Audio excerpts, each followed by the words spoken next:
Did you know education inequality is the biggest issue in the world between city areas and rural areas? So, let's take a look in the city areas.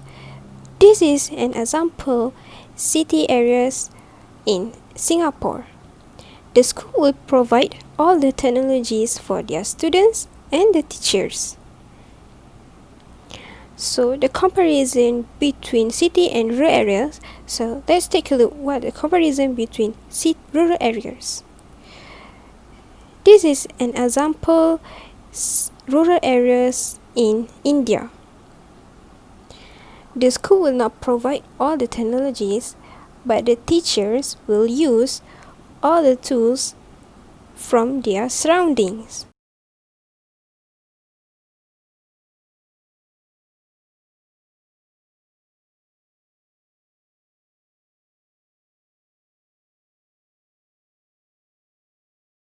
As I mentioned before, education inequality is increasing day by day because of the technologies is increasing as well. So what our company will come out an idea is Education Center. Education Center is implementation of engagement center at the rural areas around Malaysia.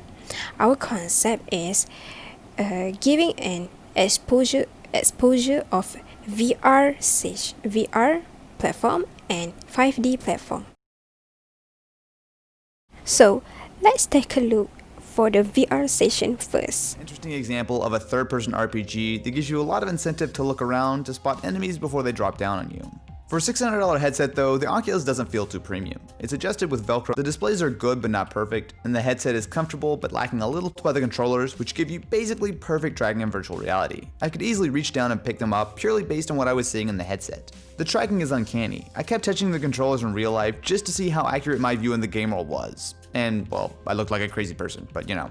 I got to try a pair of demos, Everest VR and Star Wars Trials of Tatooine. Thanks to the beastly dual Titan rig NVIDIA was using to run demos, this was a clear step up graphically over some of the other games I tried, and being able to use the controllers paired with walking through the room is a massive advantage in immersing yourself in VR. We couldn't record the actual gameplay, but when you get too close to the real life wall, a transparent grid shows up in the game world to keep you from running into things. It works pretty well. My favorite demo was Star Wars. I won't spoil it too much, but you get to fix the Millennium Falcon and use a lightsaber to fend off a wave of stormtroopers. Amazing as the vibe is though, the need to have a dedicated space makes it really impractical compared to the others.